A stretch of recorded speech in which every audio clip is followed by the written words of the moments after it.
Hello students, कैसे हैं आप सब। उम्मीद करता हूँ सब अच्छे होंगे। ओके, सो आज हम अपना सेकंड लेक्चर स्टार्ट कर रहे हैं। चैप्टर नंबर 1 का लास्ट लेक्चर में हमने डिस्कस किया था चैप्टर का जो बेसिकली मैनेजमेंट का मीनिंग, और हमने उसके फीचर्स पढ़े थे और एफिशिएंसी और इफेक्टिवनेस के बारे में पढ़ा था। देखो मैं एक चीज़ हमेशा बोलता हूँ कि कुछ चैप्टर्स ऐसे हैं, इनफैक्ट बहुत सारे टॉपिक्स आपको ऐसे मिलेंगे जहाँ पे आपस में लिंकेज बहुत सारा है। इस चैप्टर के अंदर भी बहुत सारा लिंकेज है, और ये जो चैप्टर हम पढ़ने वाले हैं इस चैप्टर का लिंकेज आगे planning, organizing, staffing, directing, controlling सभी चैप्टर में होने वाला है। तो पहली बात तो ये कि इस चैप्टर को बहुत अच्छे से पढ़ेंगे। ऑल्दो वैसे तो हमें सारे चैप्टर्स ही अच्छे से पढ़ने हैं, बट इस चैप्टर को बेस मान के चलना है, बिकॉज अगर ये चैप्टर समझ आ गया तो planning, organizing, staffing, directing, controlling किसी चैप्टर में आपको दिक्कत नहीं आने वाली है, पहली बात। दूसरी बात आपको ये ध्यान रखनी है बेटा कि जब भी आप ये वीडियो देख रहे हो, डायरेक्टली इस वीडियो को ना देखें, पहले फर्स्ट वीडियो देखें। फर्स्ट वीडियो के अंदर जो भी मैंने डिस्कस किया पहले वो पढ़ें, उसके बाद यहाँ पर आके पढ़ने की कोशिश करें। राइट, चलिए। सो आज हमने पढ़ना है, इसके अंदर क्या पढ़ना है, आज हमने पढ़ना है बेटा ऑब्जेक्टिव्स ऑफ मैनेजमेंट। अब ये ऑब्जेक्टिव्स ऑफ मैनेजमेंट क्या है? Objectives of management is basically, देखो हर ऑर्गेनाइजेशन के, हर चीज़ के, हर टॉपिक के, हर किसी के अपने अपने ऑब्जेक्टिव्स होते हैं। मैनेजमेंट के भी कुछ ऑब्जेक्टिव्स हैं। मैनेजमेंट के ऑब्जेक्टिव्स क्या हैं बेटा, ज़रा समझते हैं। मैनेजमेंट के ऑब्जेक्टिव्स हैं बेसिकली, मैनेजमेंट के ऑब्जेक्टिव्स हैं तीन बहुत इंपॉर्टेंट ऑब्जेक्टिव्स हैं मैनेजमेंट के, सॉरी तीन: ऑर्गेनाइजेशनल, सोशल और पर्सनल। ऑर्गेनाइजेशनल, सोशल और पर्सनल। अब ये ऑर्गेनाइजेशनल, सोशल और पर्सनल क्या है? देखो तीन चीजें बहुत इंपॉर्टेंट है बेटा। ऑर्गेनाइजेशन के अंदर मैं कैसे लर्न करता हूं इसको, देखो मैं आपको फ्रैंकली बताऊं, जब मैंने पढ़ाई शुरू करी थी मैं कैसे लर्न करता था इसको। मैंने पढ़ा ऑर्गेनाइजेशनल इज समथिंग बेसिकली जहां पर हम ऑर्गेनाइजेशन के बारे में बात करेंगे, मतलब जहां पर ऑर्गेनाइजेशन से रिलेटेड जो चीजें होंगी ना उसके बारे में बात करेंगे। ये तो हो गया हमारा ऑर्गेनाइजेशनल। फिर आते हैं नेक्स्ट सोशल। सोशल नाम से ही पता लग रहा है सर ये सोशल क्या है। बेटा नाम से पता लग रहा है सोशल मतलब सोसाइटी की बात हो रही है।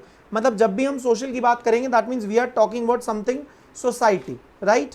Okay, and the last one is personal. Personal क्या है बेटा? पर्सनल यहां पर जो ये बात कर रहा है, ये बात कर रहा है बेसिकली किसके बारे में? ये बात कर रहा है यहां पर एम्प्लॉयज की पर्सनल थिंग्स के बारे में। एम्प्लॉयज के लिए जो भी हम करते हैं, मैं अभी ब्रीफ में बता रहा हूं, एक एक पॉइंट में आपके साथ डिस्कस करूंगा। सबसे पहले आते हैं जस्ट अ सेकेंड, हाँ जी, सबसे पहले आते हैं हम किसके ऊपर? ऑर्गेनाइजेशनल के ऊपर। ऑर्गेनाइजेशन में सबसे पहली चीज़ क्या कहता है? ऑर्गेनाइजेशन में सबसे पहली चीज़ कहता है हमें तीन चीज़ों के बारे में डिस्कस करना है यहाँ पर। तीन चीज़ों के बारे में, किसके बारे में? That is survival, profit and growth. देखो क्या कहता है, the main objective of any organization should be utilize human and material resources to the maximum possible advantages, that is to fulfill the economic objectives of a business। किसी भी organisation का जो objective है, सबसे पहला ऑब्जेक्टिव है मैंने कहा दैट इज ऑर्गेनाइजेशनल। इसके अंदर तीन चीजें आती हैं, क्या? Survival, profit and growth. कई बार मुझसे बच्चे पूछते हैं सर यहाँ पर ये जो इसका सीरीज है सबसे नंबर 1 पे सर्वाइवल लिखा है, फिर प्रॉफिट लिखा है और फिर नीचे सर ग्रोथ लिखा है। सर क्या हमें भी ये तीनों इसी सीरीज में लिखना है या हम इसकी सीरीज चेंज कर सकते हैं? नहीं बेटा, आप इसकी सीरीज बिल्कुल भी चेंज नहीं कर सकते। आपको इसकी सीरीज के अंदर बेटा सर्वाइवल, प्रॉफिट एंड ग्रोथ, सबसे जो सीरीज है सबसे पहले सर्वाइवल है, प्रॉफिट है, फिर ग्रोथ, आपको ऐसे ही लेना पड़ेगा। उसका रीजन है ना, आप खुद सोचो, अगर एक ऑर्गेनाइजेशन, जब एक ऑर्गेनाइजेशन अपना बिजनेस शुरू करती है तो सबसे पहले उस ऑर्गेनाइजेशन के अंदर क्या होता है? सबसे पहले आता है सर्वाइवल की स्टेज। क्यों? क्योंकि कोई भी ऑर्गेनाइजेशन जब पैसा कमाती है, सॉरी जब बिजनेस स्टार्ट करती है तो पहले पैसा नहीं कमाती है, पहले वो ये सोचती है कि मैं कम से कम उतना पैसा रिकवर कर लूं जो मैंने उस बिजनेस में लगाया है, दैट इज जो मेरी मिनिमम कॉस्ट है, मेरी सर्वाइवल अमाउंट है, मेरा सर्वाइवल है जो मेरे बिजनेस के लिए बहुत ज़्यादा ज़रूरी है। फिर धीरे धीरे धीरे धीरे जब हम अपनी वो कॉस्ट रिकवर कर लेते हैं जो हमने बिजनेस के अंदर लगाई हुई है, फिर हम नेक्स्ट स्टेप पे आते हैं, दैट इज प्रॉफिट। अब ये प्रॉफिट क्या है? प्रॉफिट इज समथिंग जब हम अपनी सर्वाइवल, जो हमारा सर्वाइवल है, जब हम वो पूरा कर चुके होते हैं तब हम अपनी अगली चीज़ पे आते हैं, अगली स्टेज पे आते हैं, दैट इज प्रॉफिट। जहां पर हम कॉस्ट रिकवर करने के बाद after beyond that cost, after that point situation, हम जो पैसा कमा रहे हैं वो मेरा सब प्रॉफिट कहलाता है। फिर धीरे धीरे जब एक ऑर्गेनाइजेशन बेटा अपने प्रॉफिट को अर्न करती जाती है, फर्दर आगे जब वो चीज़ नेक्स्ट स्टेज पे जाती है, थर्ड स्टेज पे जाती है, दैट इज जहां पर आप अपनी ब्रांचेस खोलना शुरू कर देते हैं, आप अपने स्पैन एरिया, जिस एरिया में काम कर रहे हैं उसको बढ़ा देते हैं, आप अपने नंबर ऑफ एम्प्लॉइज बढ़ा देते हैं। आप पहले एक प्रोडक्ट बनाते थे, अब आप 4 प्रोडक्ट्स बना रहे हैं अलग अलग तरीके के, या फिर आपने किसी भी तरीके से अपनी मशीन्स बढ़ा दी, प्रोडक्शन का साइज बढ़ा दिया, एम्प्लॉइज बढ़ा दिए, ये सब मेरी ग्रोथ का पार्ट है। तो किसी भी ऑर्गेनाइजेशन के लिए सर्वाइवल, प्रॉफिट एंड ग्रोथ, ये तीनों चीज़ें बहुत ज़रूरी होती हैं। इसलिए हम सबसे पहले ऑर्गेनाइजेशनल ऑब्जेक्टिव के अंदर इन तीन चीज़ों को कैटेगराइज करते हैं। देखो मैं तो इसे कैसे पढ़ता था, online shopping password, that is OSP, organizational, social and personal, online shopping password. Okay, next पे आते हैं सोशल पे। अब मैं आपको एक बात बता दूं, यहाँ पर जनरली हर किसी के माइंड में एक ही बात आती है जब भी बात होती है सोशल की। सोशल की बात होती है, वो कहते हैं, उनको लगता है कि सोशल का मतलब है सिर्फ सिर्फ जहाँ पे हम सोसाइटी के लिए कुछ कर रहे हैं। मैं ये कहता हूँ ऐसा गलत नहीं है। ऑल्दो एक और मैं आपको मिसकंसेप्शन बताता हूँ। यहाँ पर लोगों को क्या लगता है, कई बार बच्चे मुझे बोलते हैं, जब भी मैं सोशल ऑब्जेक्टिव पढ़ाना शुरू करता हूँ, स्टूडेंट्स कहते हैं सर सोशल ऑब्जेक्टिव का मतलब गरीबों की मदद करना। हाँ एग्जैक्टली, लेकिन सिर्फ गरीबों की मदद करना इज नॉट सोशल ऑब्जेक्टिव। अगर आप अपनी जो सर्विसेज प्रोवाइड कर रहे हैं, अपने जो गुड्स प्रोवाइड कर रहे हैं, वो बेस्ट क्वालिटी के, बेटर क्वालिटी के, अच्छी क्वालिटी के प्रोवाइड कर रहे हैं, नॉमिनल प्राइस पे, मिनिमम प्राइस पे अपने गुड्स बेच रहे हैं, इको फ्रेंडली टेक्निक यूज कर रहे हैं, अनफेयर ट्रेड प्रैक्टिसेस नहीं कर रहे हैं, ये भी सोशल ऑब्जेक्टिव है। आप सोसाइटी में रहने वाले लोगों को गलत तरीके के गुड्स नहीं बेच रहे हैं, स्प्यूरियस क्वालिटी गुड्स नहीं बेच रहे हैं, इंफीरियर गुड्स नहीं बेच रहे हैं, आप इको फ्रेंडली टेक्निक, अच्छी टेक्निक यूज कर रहे हैं, ये भी सोशल ऑब्जेक्टिव है। हाँ, आप अपने प्रॉफिट का कुछ पोर्शन गरीबों के लिए यूज कर रहे हैं, आप उनकी गरीबों की एजुकेशन के लिए यूज कर रहे हैं, ठीक है, agreed, that is a social objective, but that's not the only social objective. Just यहाँ पे एक एग्जांपल आता है, जैसे कौन सी ऑर्गेनाइजेशन है वो, क्लासमेट, जिसके आप रजिस्टर यूज करते हैं, वो कहता है कि अगर मेरे 4 रजिस्टर बिकेंगे तो 1 रुपीज़ मैं किसको ट्रांसफ़र कर दूंगा, जो एक एनजीओ है, उनको गरीब बच्चों की एजुकेशन के लिए ट्रांसफ़र कर दूंगा। क्या ये सोशल ऑब्जेक्टिव है? आंसर इज येस, ये सोशल ऑब्जेक्टिव है। नेक्स्ट पे आते हैं। नेक्स्ट कहता है बेटा personal objective. Now what is the meaning of personal objective? अब ये पर्सनल ऑब्जेक्टिव का क्या मतलब है? देखो, पर्सनल ऑब्जेक्टिव इज बेसिकली जहां पर हम बात कर रहे हैं अपने एम्प्लॉयज़ की नीड्स, अपने एम्प्लॉयज़ की फैसिलिटीज़ जो हम उनको प्रोवाइड कर रहे हैं। जैसे कि आप अपने एम्प्लॉयज़ को मेडिकल फैसिलिटीज़ प्रोवाइड कर रहे हैं, आप अपने एम्प्लॉयज़ को हेल्थ तो चलो सेम ही हो गया, मेडिकल, एजुकेशन फैसिलिटीज़ प्रोवाइड कर रहे हैं, उनके बच्चों के एजुकेशन फैसिलिटीज़ प्रोवाइड कर रहे हैं, उनको हाउसिंग फैसिलिटीज़ दे रहे हैं, मतलब रहने के लिए कुछ जगह दे रहे हैं या कम प्राइस पे रहने के लिए जगह दे रहे हैं। फर्दर उनके लिए बेसिकली जो भी आप चीज़ें कर रहे हैं उनकी इंडिविजुअल नीड के लिए, जैसे बहुत सारी ऑर्गेनाइजेशंस क्या करती हैं, अपने एम्प्लॉयज़ को एक ऑप्शन देती हैं, आप MBA करो, उसके लिए पेमेंट हम करेंगे। आप MBA करो किसी भी कॉलेज से या यूनिवर्सिटी से, जो भी यूनिवर्सिटीज़ MBA कराती हैं, आप वहाँ से जाके अपने कोर्स कंप्लीट करो, उसकी जो फ़ी पे होगी वो हम पे करेंगे। This is what, this is the kind of personal objective, जहाँ पर ऑर्गेनाइजेशन अपने एम्प्लॉयज़ के लिए, देखो सैलरी, वेजेस ये तो देना ही, अपार्ट फ्रॉम दिस ऑर्गेनाइजेशन जो भी कर रही है वो मेरा किस में कवर्ड होता है बेटा? Personal objective. These are the 3 objectives what we have discussed in this topic, right. चलिए नेक्स्ट पे आते हैं। नेक्स्ट हमारा सबसे इंपॉर्टेंट टॉपिक है इंपॉर्टेंस ऑफ मैनेजमेंट। मैंने आप लोगों को पहले भी एक बात बोली है, इंपॉर्टेंस, नेचर और सिग्निफिकेंस, ये तीनों एक ही चीज है बेटा। इंपॉर्टेंस, नेचर और सिग्निफिकेंस, ये तीनों एक ही चीज है बेटा। पेपर में कभी भी क्वेश्चन आ जाए और आपसे पूछा जाए what are the importance of management, what is the significance of management, what are the sorry, मैंने यहाँ पे ये गलत मेंशन कर दिया, I am sorry. Nature, feature, sorry, nature, significance, nature और फीचर एक ही होते हैं। सिग्निफिकेंस, नीड और importance, I am so sorry, need, importance और सिग्निफिकेंस, ये तीनों चीज़ें सेम होती हैं, ठीक है। नेचर तो हमारा फीचर में कवर्ड हो जाता है। हाँ जी, अब इंपॉर्टेंस, इंपॉर्टेंस का मतलब क्या है? देखो मैं आपको एक बात बोलूँगा, बिजनेस स्टडीज़ के अंदर या किसी भी सब्जेक्ट के अंदर जब आप कोई भी टॉपिक पढ़ते हैं ना, कोई भी आप फीचर पढ़ रहे हैं, आप सिग्निफिकेंस, नीड पढ़ रहे हैं, या उसके फैक्टर्स पढ़ रहे हैं, या कोई भी टॉपिक पढ़ रहे हैं, पहले आप उस टॉपिक को समझिए कि उस टॉपिक में आप पढ़ने क्या वाले हैं। फीचर मतलब उसके क्या फीचर्स होंगे, जैसे हम कहते हैं हमारे फ़ोन में क्या फीचर्स है। नीड, हमें अपने फ़ोन की नीड क्या है, क्या रेलिवेंस है, क्या सिग्निफिकेंस है, ठीक है, क्या इंपॉर्टेंस है हमारे फ़ोन की। या फिर आप पढ़ रहे हैं उसके अंदर आई कैन से मीनिंग, या आप पढ़ रहे हैं उसके अंदर फैक्टर्स, मतलब कौन कौन से ऐसे फैक्टर्स हैं जो उस चीज़ को अफेक्ट कर सकते हैं। अब उसके बाद हम उसके इंपॉर्टेंस को समझेंगे, मतलब मैनेजमेंट की क्या नीड है, मैनेजमेंट की हमें ज़रूरत क्या है, जिसमें सबसे पहली चीज़ आती है। ओके, पहले हम इसको लर्न कैसे करेंगे। इसको लर्न करने की जो टेक्निक है बेटा, that is add GE. Add GE, मैं आपको बता देता हूं इस ऐड जी में क्या क्या आएगा आपके लिए। 1D is this, 1D is this, and increasing efficiency is this, और achieving personal objective and group goals. So this is basically A, D, D, G and E।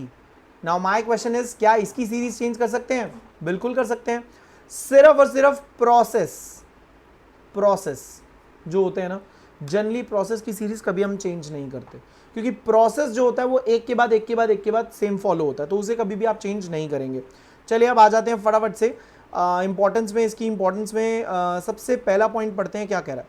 देखो कह रहा है management helps in achieving group गोल। देखो कोई भी organisation जो market में एग्जिस्ट करती है, हर ऑर्गेनाइजेशन का कुछ ना कुछ ऑब्जेक्टिव है, कुछ ना कुछ गोल है, और उस गोल को पूरा करने के लिए उन्हें एक साथ एक यूनिटी में काम करना पड़ेगा, मतलब ग्रुप गोल, अचीविंग ग्रुप गोल। मैनेजमेंट हमें ग्रुप गोल अचीव करने में मदद करती है।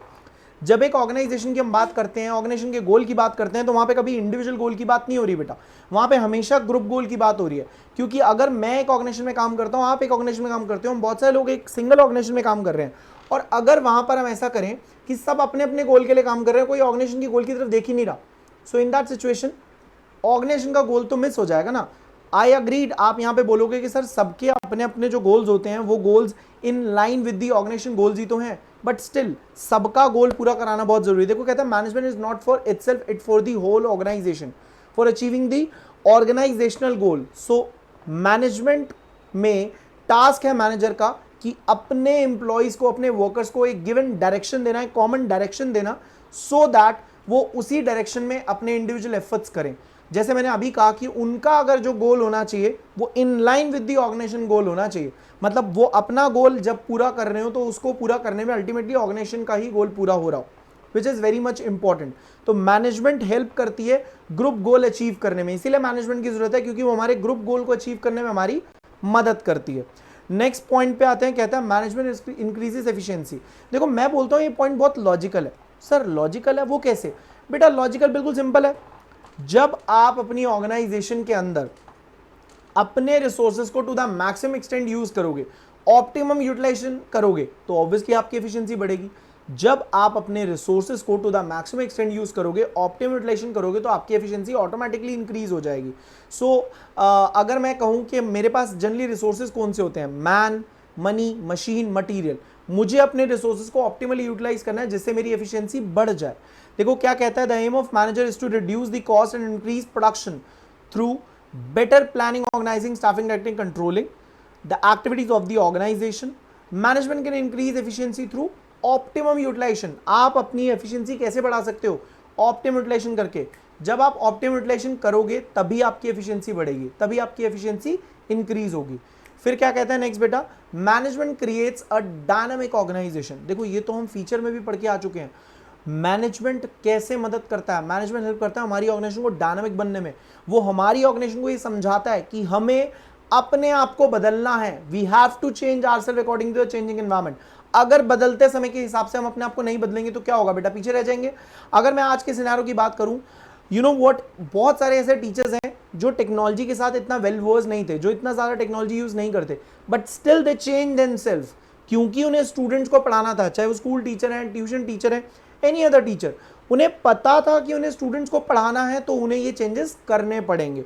सो नीड ऑफ द आवर, जरूरत है डायनामिक होने की। ये कौन सिखाता है हमें डायनामिक का रेलिवेंस? कौन समझाता है हमें? मैनेजमेंट समझाती है। फिर कहता है management helps in achieving personal objective. ये बहुत इंपॉर्टेंट पॉइंट है, केस स्टडी में पूछा जा सकता है। मैनेजमेंट पर्सनल ऑब्जेक्टिव पूरा करने में मदद कैसे करता है? देखो एक सिंपल सीधी सी बात है बेटा, आप, मैं नहीं, जो आप सोच रहे हो वो नहीं, आप, मैं और हम बहुत सारे लोग, हम सब मिलके एक ऑर्गेनाइजेशन बनाते हैं। आपने ऑर्गेनाइजेशन ज्वाइन करी क्योंकि आप अपने पेरेंट्स के सपने पूरा करना चाहते हो।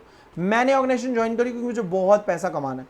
एक और पर्सन ने उसने ऑर्गेनाइजेशन ज्वाइन करी, उसे बहुत सारा पैसा कमा के इंडिया से बाहर घूमने जाना है। एक और पर्सन ने, उसने बहुत सारे पैसे कमाने हैं और अपने घर पे लाइक अपनी फैमिली को फैमिली टूर कराना है, या अपने घर पे किसी का ट्रीटमेंट कराना है, किसी भी पर्पज से, हर किसी का डिफरेंट डिफरेंट ऑब्जेक्टिव है, हर किसी का डिफरेंट डिफरेंट गोल है इस ऑर्गेनाइजेशन में काम करने का।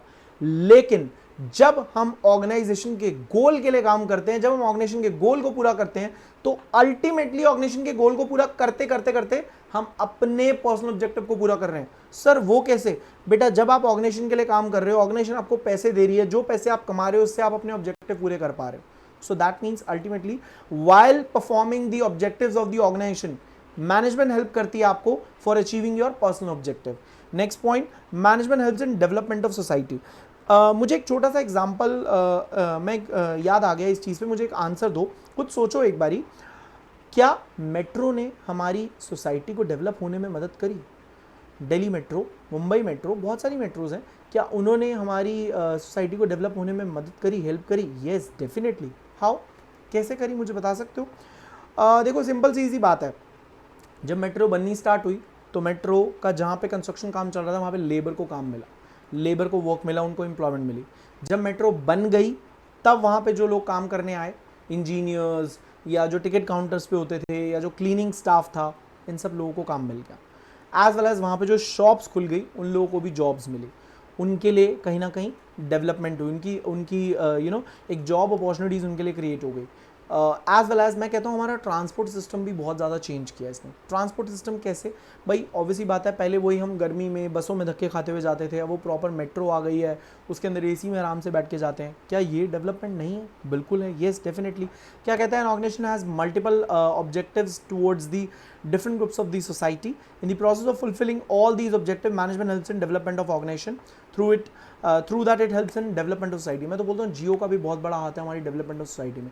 आज हर इंसान इंटरनेट यूज़ कर पा रहा है, हर इंसान एक लेवल से बढ़ के आगे आ गया, हर इंसान इंटरनेट की पावर से कनेक्ट हो गया, जस्ट बिकॉज ऑफ जियो। बेटा अगर जियो नहीं होता तो शायद हर कोई आज, हाँ मैं मानता हूँ इसका बहुत ज़्यादा नेगेटिव इफेक्ट भी हुआ, बहुत सारे यूजर्स बढ़ गए थे टिकटॉक पे, हर इंसान अपने आप को स्टार बनने लग गया था, हम नेगेटिव पार्ट नहीं देखेंगे, बट स्टिल बहुत ज़्यादा बेनिफिट हुआ है, हर इंसान इंटरनेट की पावर से कनेक्ट हो गया।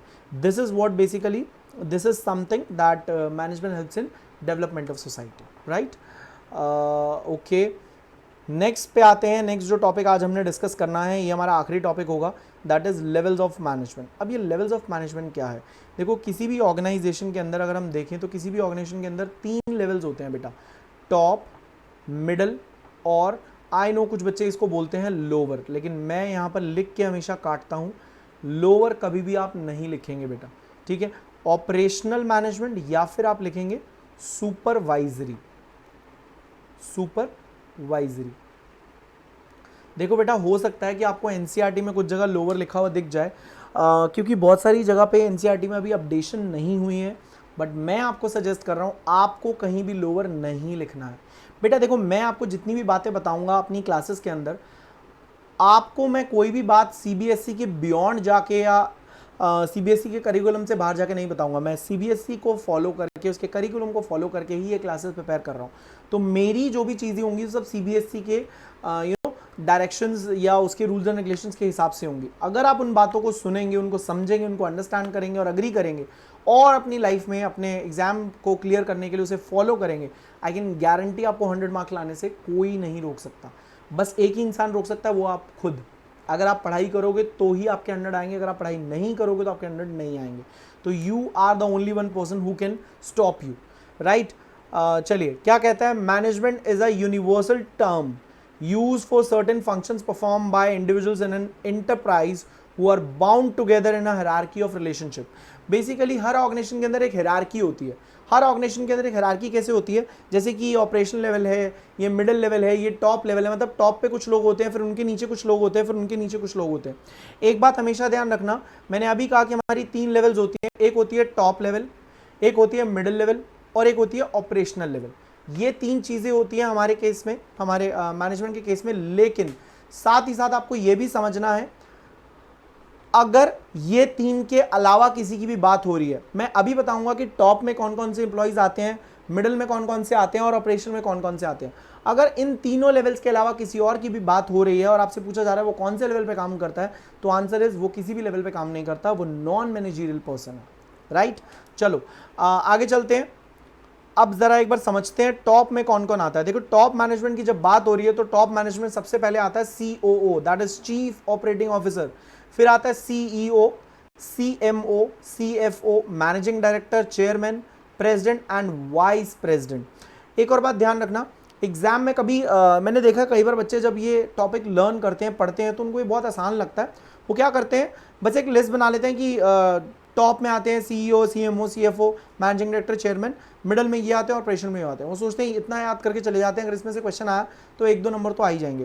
देखो मैं ये कह रहा हूँ, ये गलत नहीं है कि आपने ऐसे नाम लिख के याद किया, it's okay, that's really very good thing, it's a good thing कि अगर आप इस तरीके से याद कर रहे हैं। लेकिन आपको इस बात को भी ध्यान देना, क्या कि आप सिर्फ और सिर्फ ये याद करके जाएंगे तो नंबर नहीं मिलने वाले। क्वेश्चन कभी ऐसे नहीं आएगा कि बता दो टॉप में कौन कौन आते हैं, बता दो मिडल में कौन कौन आते हैं। बेटा CBSE मजाक नहीं कर रहा आपके साथ कि वो बहुत इजी क्वेश्चन बना के दे देगा। सिचुएशन आएगी आपके पास, एक सिचुएशन आएगी, उस सिचुएशन में आपको फाइंड आउट करना है कि ये जो पर्सन है ये कौन से लेवल पे काम करता है। हाँ, उसमें आपको पता होना चाहिए कि टॉप में कौन कौन आते हैं, मिडल में कौन कौन आते हैं, ऑपरेशन में कौन आते हैं। मैंने पहले ही बोला ये लर्न करना इस तरीके से गलत नहीं है, लेकिन सिर्फ ये लर्न करना गलत है। ठीक है, तो ये हमने क्या पढ़ लिया, ये हमने सिर्फ और सिर्फ इसके नाम पढ़ लिए कौन कौन इसमें आते हैं। देखो बेटा एक बात हमेशा ध्यान रखना, टॉप जैसे कि नाम से ही पता लग रहा है, top level management of a company consist of senior most executive of the organization. इसमें सबसे सीनियर CEO लेवल के, CFO लेवल के, जो सबसे चीफ लेवल पे आते हैं ना बेटा, सिर्फ वही लोग इस लेवल में आते हैं, इस पर्टिकुलर टॉप लेवल मैनेजमेंट में आते हैं। ठीक है, फिर कहता है top management is a team of consisting rare persons essential for leading and directing the efforts of other people. The people working at this level have maximum authority. यहाँ पर जो लोग हैं बेसिकली वो दूसरों को लीड करने के लिए, डायरेक्ट करने के लिए, उनको समझाने के लिए, एक डायरेक्शन प्रोवाइड करने के लिए होते हैं। यहाँ पर जो लोग काम कर रहे हैं ना, उनके पास सबसे ज़्यादा पावर होती है। Most of the powerful person होते हैं इन द कंपनी ये लोग। ठीक है, अब एक और पॉइंट इसके अंदर वेरी वेरी इंपॉर्टेंट, ये एग्जाम में पूछे जा सकते हैं आपसे directly, that is functions of management. मैं आपको यहाँ पे एक और बहुत इंपॉर्टेंट बात बताना चाहता हूँ। मैंने कई बार देखा बच्चे ना इन फंक्शंस को दिमाग में बिठाते नहीं है, लर्न करने के लिए, रटने के लिए लगे रहते हैं। मैं कहता हूँ बेटा एक लॉजिक सीखो। लॉजिक कैसे सीखना है, जो पर्सन जिस लेवल पे काम कर रहा है उसकी उतनी पावर है और उसका वही फंक्शन है। जो पर्सन जिस लेवल पे काम कर रहा है उसकी उतनी पावर है और उसका वही फंक्शन है। जो पर्सन जिस लेवल पे काम ही नहीं कर रहा, जो पर्सन छोटे लेवल पे, कम लेवल पे, छोटे लेवल पे, नीचे लेवल पे, ऑब्वियसली उसकी पावर्स कम है, ऑब्वियसली उसके फंक्शंस अलग होंगे। हमारे घर में दादा दादी हैं, उनकी पावर्स अलग है, उनके फंक्शंस अलग हैं। मम्मी पापा हैं, उनके पावर्स अलग है, फंक्शंस अलग है। हम एक लेवल पे हैं, हमारी तो कोई वैल्यू नहीं होती है। ठीक है, ऐसे ही अभी इसके अंदर भी हम पढ़ेंगे जो ऑपरेशन लेवल है उनकी क्या पावर्स हैं। ओके, जरा आप देखते हैं सबसे पहले क्या कह रहा है, वेलफेयर एंड सर्वाइवल। देखो बेटा आज अब मैं आपको बोलूँ, अगर जैसे कोविड-19 चल रहा है, कोविड-19 में एक ऑर्गेनाइजेशन के जो टॉप लेवल्स हैं, टॉप लेवल्स ही तो डिसाइड करेंगे कितनी सैलरी देनी है, नहीं देनी, किसको देनी है, क्या करना है। ऑर्गेनाइजेशन का भला बुरा, ऑर्गेनाइजेशन डूब रही है तो, ऑर्गेनाइजेशन प्रॉफिट में जा रही है तो, ऑर्गेनाइजेशन के साथ कुछ मिसहैपनिंग हो गई है तो, ये सब चीज़ें कौन सोचती है, हमेशा टॉप लेवल सोचती है। एम्प्लॉय को कोई मतलब नहीं होता। जब आप एक ऑर्गेनाइजेशन में एज एम्प्लॉय काम करते हैं, अगर कोविड-19 की सिचुएशन भी आ गई है, आप क्या बोलेंगे, घर से काम करवा लो, और अगर नहीं काम करवा रहे तो मुझे मेरी सैलरी दो, मुझे इससे कोई मतलब नहीं है कि आपकी ऑर्गेनाइजेशन काम कर रही है नहीं कर रही, क्योंकि आप वहाँ पे एज अ ओनर काम नहीं कर रहे, आप वहाँ पे एज अ एम्प्लॉय काम कर रहे हो। आपके पास जितनी पावर्स हैं, आपके पास जितनी अथॉरिटी है, उसी के हिसाब से काम कर रहे हो। लेकिन जो लोग टॉप लेवल पे काम कर रहे हो उनको ये सोचना है कि पैसा कहाँ से आएगा, देंगे कहाँ से। तो ऑर्गेनाइजेशन का भला बुरा, उसके वेलफेयर के बारे में, उसके सर्वाइवल के बारे में सिर्फ एक इंसान सोचता है, that is top level management. फिर कहता है सक्सेस और फेलियर ऑफ एन ऑर्गेनाइजेशन। बेटा आप एक ऑर्गेनाइजेशन में काम करते हो, वो ऑर्गेनाइजेशन बहुत बहुत बहुत सक्सीड कर रही है या ऑर्गेनाइजेशन बहुत बहुत बहुत फेलियर में जा रही है, आपको इस बात से कोई मतलब नहीं है। ठीक है, बीइंग अ एम्प्लॉय आप ये सोचते हो कि हाँ चलो यार, अगर ये ऑर्गेनाइजेशन सक्सेस करेगी तो मेरी भी सक्सेस होगी। लेकिन अगर ऑर्गेनाइजेशन की सक्सेस नहीं हो रही है, फेलियर हो रहे हैं, या ऑर्गेनाइजेशन बहुत सक्सीड कर रही है, तो आप ना तो उसकी सक्सीड करने में सिर्फ आप एज अ एम्प्लॉय एफर्ट कर रहे हो, लेकिन जो टॉप लेवल मैनेजमेंट है उनको बहुत टेंशन है उसकी सक्सेस के लिए भी और उसके फेलियर के लिए भी। फिर कहता है coordinate the activities of different departments को कोऑर्डिनेट कराना, एक दूसरे डिपार्टमेंट के साथ, एक दूसरे के साथ मिल के उनको डायरेक्ट करना कि वो कैसे काम करेंगे। फिर आता है ऑर्गेनाइजेशनल गोल्स एंड स्ट्रैटेजी। अब बेटा देखो सीधी सी बात है, किसी भी ऑर्गेनाइजेशन के जो गोल्स होंगे कि ऑर्गेनाइजेशन क्या अचीव करना चाहती है, क्या ऑब्जेक्टिव बनाना चाहती है, क्या स्ट्रैटेजी लगाएगी, एक बड़े पैकेट के साथ छोटा पैकेट फ्री, या हम कुछ भी स्ट्रैटेजी, जो भी मार्केटिंग स्ट्रैटेजी लगाते हैं, ये सोचना सिर्फ किसका काम होता है, हमेशा टॉप लेवल एम्प्लॉयज़ का। ये नीचे जो लेवल पे जो लोग काम करते हैं उनका ये काम नहीं होता, उनको अलाउड नहीं होता, उनके पास ये पावर्स नहीं होती इस चीज़ को करने की। फिर कहता है आपकी बिजनेस एक्टिविटीज़ का इम्पैक्ट सोसाइटी पे क्या पड़ेगा। जैसे बेटा जब जियो लॉन्च हुआ, जियो ने क्या किया, जब जियो लॉन्च हुआ तो उसने पूरी मार्केट की हालत ख़राब कर दी, पूरी मार्केट के रेट्स गिरा दिए। कहाँ हमारे जो पैसे लगा करते थे अब कॉल्स अनलिमिटेड फ्री हो गई, या जो पैकेजेस इतने महंगे महंगे थे उनको बिल्कुल डाउन करवा दिया, उनको बिल्कुल नीचे करवा दिया, इंटरनेट पैक इतने सस्ते करवा दिए। क्या जब जियो ने अपने आप को लॉन्च किया था, अंबानी ने ये बात सोची थी कि इसका इम्पैक्ट सोसाइटी पे क्या पड़ेगा, या उनके एम्प्लॉयज़ ने? एम्प्लॉयज़ को क्या मतलब है, जैसा बोला जाएगा वैसा काम कर देंगे, उससे ज़्यादा और क्या लेना है। लेकिन अंबानी को इस बात से मतलब है कि मेरी ऑर्गेनाइजेशन जो भी कर रही है उसका सोसाइटी पे क्या इफेक्ट पड़ने वाला है, राइट। सो ऑब्वियसली ये टॉप लेवल के फंक्शंस है, सर्वाइवल और वेलफेयर के बारे में सोचना, सक्सेस और फेलियर के बारे में सोचना, ग्रोथ के बारे में सोचना, ऑर्गेनाइजेशन गोल्स एंड स्ट्रैटेजी के बारे में सोचना, और as well as different departments की एक्टिविटीज़ को कोऑर्डिनेट करना। और एक लास्ट पॉइंट मैंने मिस कर दिया इसके अंदर, that is analyse the business environment and impact of the survival, impact for the survival. बस मतलब उसकी इम्प्लीकेशन क्या होगी। देखो बिजनेस एनवायरनमेंट को एनालाइज करना, मेरे कंपेटिटर्स क्या कर रहे हैं, गवर्नमेंट इस चीज़ पे क्या नई पॉलिसी ला रही है, कस्टमर्स की कितनी परचेजिंग पावर है, कस्टमर कैसे मेरे प्रोडक्ट को रिस्पॉन्ड कर रहे हैं, कस्टमर की लाइकिंग क्या है, कस्टमर की डिसलाइकिंग क्या है, ये सारी चीज़ों के बारे में, एनवायरनमेंट में क्या चल रहा है क्या नहीं चल रहा, एम्प्लॉयज़ को जो काम कर रहे हैं उनको कोई मतलब नहीं, सिर्फ जो टॉप लेवल पे काम कर रहे हैं बेटा उन्हीं को लेना देना है, राइट। चलिए नेक्स्ट पॉइंट पे आते हैं। Next point that is middle level management. अब ये मिडिल लेवल मैनेजमेंट क्या है, देखो मैंने अभी आपको बताया कि ये एक टॉप लेवल होती है और ये एक ऑपरेशनल होती है। तो मिडिल लेवल कौन सी है, मिडिल लेवल होगी जो यहाँ पर बीच में आती है, और कहीं ना कहीं इन दोनों के बीच में कनेक्टर की तरह है। ये अभी दोबारा से यूज़ करूँगा इस पॉइंट को, जो वर्ड बोला मैंने कनेक्टर। कहता है यहाँ पे लिखा भी हुआ है इसके अंदर, कहता है it is the link between the top and operational level management. Generally कोई भी इंफॉर्मेशन अगर टॉप लेवल को अपने से नीचे डिपार्टमेंट्स में, अपने से नीचे लेवल्स में ट्रांसफ़र करनी है, कम्युनिकेट करनी है, तो वो डायरेक्टली उठ के यहाँ नहीं जाती कभी भी बात करने, वो हमेशा अपनी बात इसको कम्युनिकेट करती है, ये फर्दर अपनी बात जाके नीचे कम्युनिकेट करता है, राइट। तो ये एक लिंक की तरह काम करता है, एक मीडिएटर की तरह काम करता है उन दोनों के बीच में। फिर कहता है they are subordinated to top managers and superior to the first line managers. बेटा इनको हम फर्स्ट लाइन मैनेजर्स भी बोलते हैं, इनको हम फर्स्ट लाइन मैनेजर्स भी बोलते हैं, ऑपरेशनल मैनेजर्स को फर्स्ट लाइन मैनेजर्स, ऊपर लिखा भी हुआ है यहाँ पर मैंने, first line managers that is operational managers. ये कह रहे हैं सबऑर्डिनेट होते हैं टॉप लेवल के लिए और सुपीरियर होते हैं किसके लिए, जो नीचे काम कर रहे हैं, दैट इज ऑपरेशनल। फिर कहते हैं they are usually known as divisional heads, operations managers, plant superintendent. They are responsible for implementing and controlling the plans and policy laid down by the top level management. Top level ने जो policies बनाई हैं, जो भी जो plans बनाए हैं उनको इम्प्लीमेंट करवाना, उनको फॉलो करवाना, ये किसका काम होता है, ये भी मिडिल लेवल का काम होता है। इसके इंट्रोडक्शन के अंदर ही हमें काफ़ी हद तक इसके फंक्शंस के बारे में पता लग गया।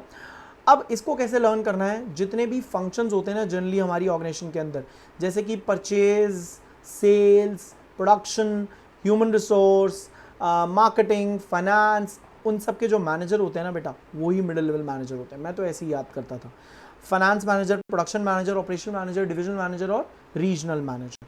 अब जरा आते हैं इसके फंक्शन पे, which is very important thing, फटाफट से एक बार डिस्कस कर लेते हैं, फिर लास्ट टॉपिक हमारा रह जाएगा दैट इज ऑपरेशनल। हमने इसके इंट्रोडक्शन में पढ़ लिया, it serve as a link between top level management and the operational level management. फिर कहता है they are responsible for implementing and controlling the plans and strategy. जो प्लान्स ऊपर से टॉप लेवल मैनेजमेंट से आए हैं उनको इंप्लीमेंट करवाना, उन पे कंट्रोल रखना, उन्हें देखना वो प्रॉपर्ली फॉलो हो रहे हैं नहीं, स्ट्रैटेजीज प्रॉपर्ली फॉलो हो रही है नहीं जो डेवलप करी हैं टॉप लेवल मैनेजमेंट में, ये किसका काम है, ऑब्वियसली मिडिल लेवल का। फिर कहता है they ensure that department has necessary personnel. अब उनके अलग अलग डिपार्टमेंट में, purchase department, sales department, production department, finance department, इन डिपार्टमेंट्स के अंदर जितने लोग चाहिए ये उतने के उतने लोग यहाँ पर हैं या नहीं हैं। अगर मेरे डिपार्टमेंट के अंदर मुझे 8 लोग चाहिए, 7 हैं, तो मुझे एक और अरेंज करना है, 9 है तो मुझे एक निकालना है। तो अपने डिपार्टमेंट के अंदर नेसेसरी पर्सोनल है नहीं है, ये भी आपका काम है। पर्सोनल मतलब एम्प्लॉइज होता है बेटा। फिर कहता है they need to cooperate with the other departments for smooth functioning of the organization. देखो ये तो मैंने आपको पहले भी बताया है, और अगर नहीं भी बताया तो मैं बता देता हूँ। जनरली बेटा जो प्रोडक्शन डिपार्टमेंट होता है, प्रोडक्शन डिपार्टमेंट और जो सेल्स डिपार्टमेंट होता है, रादर मैं यहाँ पे बोलूँगा परचेज डिपार्टमेंट भी, इन लोगों को आपस में एक दूसरे के साथ कोऑर्डिनेट करना पड़ेगा। बेटा सेल्स डिपार्टमेंट को जो सामान सेल करना है, प्रोडक्शन वाले ने वो बनाया है या नहीं बनाया है, मार्केटिंग वाले ने ऑर्डर ले लिया है, प्रोडक्शन वाला बना नहीं पा रहा है, परचेज वाला खरीद नहीं रहा है, ये सारी चीज़ें एक दूसरे के साथ कोऑर्डिनेटेड होनी चाहिए, एक दूसरे के साथ जुड़ के, एक दूसरे के साथ मिल के काम करना चाहिए। ठीक है। फिर कहता है to interpret and explain the policies and plans framed by the top level management to the operational level management. देखो बेटा एक बात हमेशा याद रखना, जनरली टॉप लेवल जो पॉलिसीज बनाती है, ऐसा नहीं है कि वो एक सेकंड में, एक बार में, या एज इट इज़ वो नीचे जो ऑपरेशन लेवल पे काम करो उनको समझ आ जाए, ऐसा ज़रूरी नहीं है। वो पहले जब मिडिल लेवल के पास आती है तो मिडिल लेवल उसे पढ़ते हैं, उसे समझते हैं, उसे अंडरस्टैंड करते हैं, एनालाइज करते हैं। फिर जो नीचे लोग काम कर रहे हैं, मिडिल लेवल के नीचे जो काम कर रहे हैं, दैट इज ऑपरेशन लेवल, उनको एक्सप्लेन करते हैं। मतलब ऊपर से पॉलिसी सुनना और नीचे बताना, ऊपर पूछो कैसे और नीचे अपने जो सबऑर्डिनेट्स काम कर रहे हैं उनको बताओ ऐसे। ठीक है। नेक्स्ट कहता है motivate the people in their department to achieve desired objective. देखो किसी भी ऑर्गेनाइजेशन के अंदर जो लोग काम कर रहे हैं उनको टाइम टू टाइम मोटिवेट करना बहुत जरूरी है, क्योंकि एक ऑर्गेनाइजेशन के अंदर जो लोग काम कर रहे हैं अगर वो टाइम टू टाइम मोटिवेट नहीं होंगे ना तो वो अपना काम अच्छे तरीके से नहीं कर पाएंगे। देखो हर इंसान को मोटिवेशन की जरूरत है, हर इंसान एक लेवल पे आके रुक जाता है, उसके बाद उसे लगता है कि मुझे अब कुछ मोटिवेशन की जरूरत है, लेकिन जब तक उसे मोटिवेशन नहीं मिलेगा ना तब तक वो काम नहीं कर पाएगा। तो time to time middle level management को क्या करना है, टाइम टू टाइम उन्हें मोटिवेशन प्रोवाइड करना है। ठीक है, अपने एम्प्लॉयज को जो उनके अंडर काम कर रहे हैं। फिर कहता है नेक्स्ट पॉइंट पे आते हैं। यस, नेक्स्ट हमारा लास्ट पॉइंट है that is operational level management. अब ये ऑपरेशनल लेवल मैनेजमेंट क्या है? ऑपरेशनल लेवल मैनेजमेंट मतलब कि सुपरवाइजरी लेवल ऑफ मैनेजमेंट। अब ये सुपरवाइजरी लेवल ऑफ मैनेजमेंट, मैंने कहा था ऑपरेशनल लेवल मैनेजमेंट या सुपरवाइजरी लेवल मैनेजमेंट सेम ही नाम है, कोई डिफरेंस नहीं है। इसके अंदर एक चीज समझना बेटा, क्या कहता है, यहां पर लोअर वर्ड यूज कर सकते हो जहां मैंने किया हुआ है, यहां पर अलाउड है। It refers to the lower in the hierarchy of the management. मतलब बता रहा है कि जो हमारी मैनेजमेंट की हायरार्की है, टॉप, मिडल, ऑपरेशनल, उसमें सबसे लोअर पे आते हैं हम, सबसे नीचे, सबसे लास्ट पॉइंट पे आते हैं। फिर कहता है it consist of the floor line workers in the hierarchy of the management. अब मैं आपको एक बात और बता दूं बेटा, ये जो लेवल है ना, ये सबसे ज़्यादा इंपॉर्टेंट है किसी भी ऑर्गेनाइजेशन की सक्सेस में। ऑल्दो ठीक है, सक्सेस के बारे में हम सिर्फ टॉप लेवल के बारे में टॉप लेवल उसके बारे में सोचता है, या फेलियर के बारे में टॉप लेवल सोचता है, लेकिन मैं आपको एक बात सच्चाई बता दूं, आज कोई भी कंपनी अगर एक लेवल पे पहुंची है तो उसका रीज़न ये डिपार्टमेंट है, क्योंकि ये डिपार्टमेंट कौन है, जो डायरेक्टली कनेक्टेड है वर्कर के साथ, और वर्कर ही हमारी ऑर्गेनाइजेशन को ऊपर लेके जाते हैं। आज अगर किसी ऑर्गेनाइजेशन में वर्कर हैं और एफिशिएंट वर्कर हैं, तभी वो ऑर्गेनाइजेशन ग्रो कर पा रही है, तभी वो ऑर्गेनाइजेशन काम कर पा रही है, तभी वो ऑर्गेनाइजेशन पैसा कमा पा रही है। अदरवाइज वो ऑर्गेनाइजेशन बंद हो जाएगी, वो ऑर्गेनाइजेशन चलेगी भी नहीं। राइट? कैसे? अच्छा देखते हैं। सबसे पहले इसके अंदर कौन आते हैं, इंस्पेक्टर, सुपरवाइजर और फॉरमैन, ये तीन लोग होते हैं जो इसमें जनरली काम करते हैं। फिर कहते हैं the managers at this level are in direct contact with the workers. मैंने पहले ही बता दिया आपको, they are more concern with the direction and control function of management. They carry on work according to the plans and policies laid down by top management, communicated to them by middle level management. अब कह रहा है वो work करते हैं उन policies और plans के अकॉर्डिंगली जो टॉप लेवल ने बनाई है, लेकिन टॉप लेवल ने जो पॉलिसीज और प्लान्स बनाया है वो इन तक कैसे आते हैं, वाया किस रूट से होके, with the help of middle level management. वो वहां से मिडिल लेवल के पास आते हैं, मिडिल लेवल से हमारे पास आ जाते हैं। ठीक है जी, बहुत बढ़िया। अब यहाँ पर मैं एक और चीज़ बताने जा रहा हूँ आपको, ध्यान से, इसके भी फंक्शंस बहुत इजी हैं, कैसे लर्न करने से वो बता रहा हूँ। देखो सीधी सी बात है, जो लोग डायरेक्टली वर्कर्स के साथ काम कर रहे हैं तो पहले तो वो वर्कर्स के काम को देखेंगे कि वो अपना काम ठीक से कर रहे हैं नहीं, उनके एफर्ट्स को चेक करेंगे, उनको प्रॉपर वर्किंग एनवायरनमेंट मिल रहा है नहीं, इस चीज़ का ध्यान रखेंगे। उनके लड़ाई झगड़े, कि आपस में कोई उनके लड़ाई झगड़े तो नहीं हो रहे हैं, ठीक है। या फिर हम ये भी कह सकते हैं कि जो भी उनकी शिकायतें हैं, जो भी उनकी ग्रीवेंसेस हैं, अगर वो काम जो उनको पे मिल रही है उससे खुश नहीं है, काम नहीं करना चाहते हैं, कुछ भी, इस सारी चीज़ें कौन हैंडल करता है, मिडिल लेवल मैनेजमेंट। एक बार देख लेते हैं ज़रा। कहते हैं हाँ, इनफैक्ट एक और बात है कि वर्कर्स और मिडिल लेवल के बीच में लिंक की तरह कौन काम करता है? Operational level management. कहता है they directly oversee the efforts of workforce. उनके एफर्ट्स को डायरेक्टली कौन देखता है बेटा? Operational level management. They serve as a link between the workers and the middle level managers. They provide guidance and training to the workers. काम कैसे करना है, किस तरीके से करना है, क्या चीज़ कैसे होगी, ये गाइडेंस कौन देगा बेटा? Operational level management. फिर कहता है they ensure proper and safe working condition for the workers. Workers को एक अच्छी कंडीशन मिल रही है नहीं काम करने के लिए, ये भी देखना बहुत ज़रूरी है। They ensure availability of resources and good quality of output. देखो, जो हमारे पास रिसोर्सेज होने चाहिए एक गुड्स को प्रोड्यूस करने के लिए, मशीनरी भी चाहिए, रॉ मटेरियल भी चाहिए, इलेक्ट्रिसिटी भी चाहिए, जितने भी रिसोर्सेज चाहिए इंश्योर करना कि वो प्रॉपर्ली उस पर्सन के पास है नहीं, और ये देखना कि गुड आउटपुट निकल रहा है नहीं। फिर कहता है they interact with the actual workforce and pass on the instruction of the middle level management. जितनी भी बेसिकली थिंग्स होती हैं, जितनी भी चीज़ें होती हैं, जो भी इंस्ट्रक्शंस होती हैं जो हमें मिडिल लेवल मैनेजमेंट से मिलती हैं, वो पास ऑन करते हैं वर्कर्स को, और इनका जो भी रिस्पॉन्स होता है वो हम ऊपर मिडिल लेवल मैनेजमेंट को बता देते हैं कि हाउ दे आर परफॉर्मिंग। उनके एफर्ट्स को देखना, उनके ग्रीवेंसेस के बारे में सोचना, ये सारा का सारा काम कौन करता है? ये सारा का सारा काम ऑपरेशनल लेवल मैनेजमेंट करता है। I hope you like the class, I hope you like the video, and share this video with your friends, with your relatives, your known ones, and बेटा नीचे लिंक में हमारी ऐप की information भी है, हमारे यूट्यूब चैनल की information भी है, आप उसके थ्रू भी हमसे कनेक्ट हो सकते हैं, और एनी अदर वे आपको इस वीडियो के डिस्क्रिप्शन में मिल जाएगा, उसके थ्रू आप हमसे कनेक्ट हो सकते हैं। थैंक यू सो मच मेरी वीडियो देखने के लिए, थैंक यू।